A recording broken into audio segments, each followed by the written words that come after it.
Assalamualaikum warahmatullahi wabarakatuh.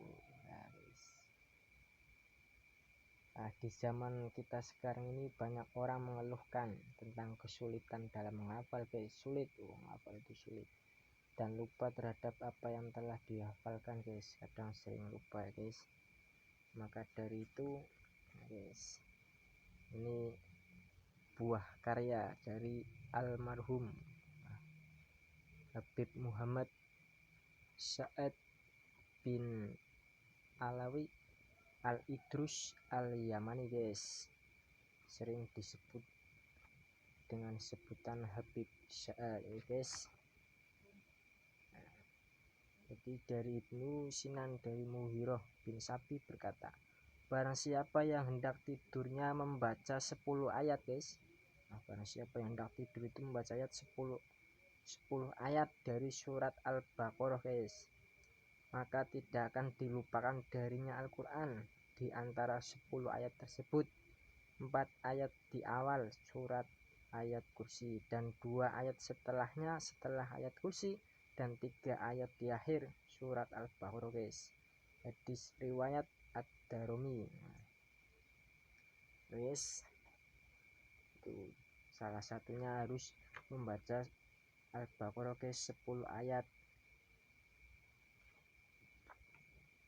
Terus perbanyaklah membaca surat Al-Fatihah, karena sesungguhnya Fatihah itu adalah pembuka kebaikan, guys. Buka kebaikannya, terus kebahagiaan dan barokah, guys.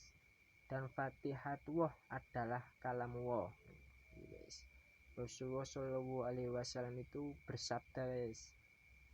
Rasulullah Shallallahu Alaihi Wasallam bersabda, Fatihatul Kitab, surat Al-Fatihah adalah obat dari segala macam penyakit. Wah, itu, guys, obat dari segala macam penyakit. Hadis riwayat Ad-Darimi dan Baihaqi yang mengumpulkan hadis mursal dari sanad yang sikoh dari Abdul Malik bin Amir, guys. Itu dari Abdul Malik bin Amir, guys.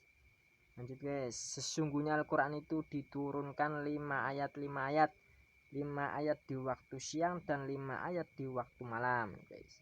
Menurut Imam Ali Karamul Wajhah, Al-Quran diturunkan 5 ayat 5 ayat kecuali surat Al-An'am, kecuali surat Al-An'am. Dan barang siapa yang menghafalkan 5 ayat 5 ayat, maka tidak akan dilupakan darinya. Ada yang berpendapat bahwa surat Al-An'am diturunkan secara bersamaan.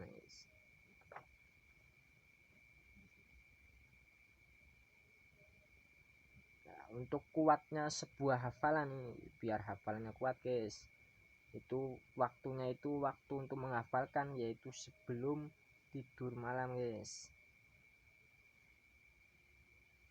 Kitabullah Al-Quran lebih tinggi di atas sebuah ilmu dan di atas semua cahaya, maka wajib bagimu untuk meninggalkan maksiat, baik kecil ataupun besar. Sebagian di antara paling besar-besarnya maksiat yaitu hasud, iri hati atau dengki, dan hakot atau pendendam.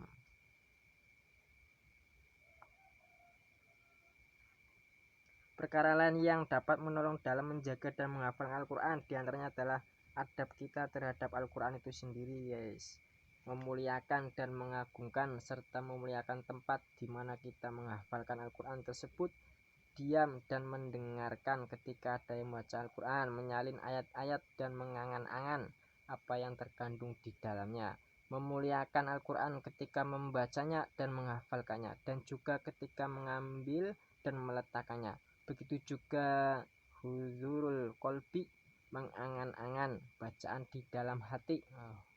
Huzurul kolbi itu artinya mengangan-angan bacaan di dalam hati, serta merasa takut ketika mendengar atau membaca ayat-ayat yang menjelaskan tentang peringatan, guys.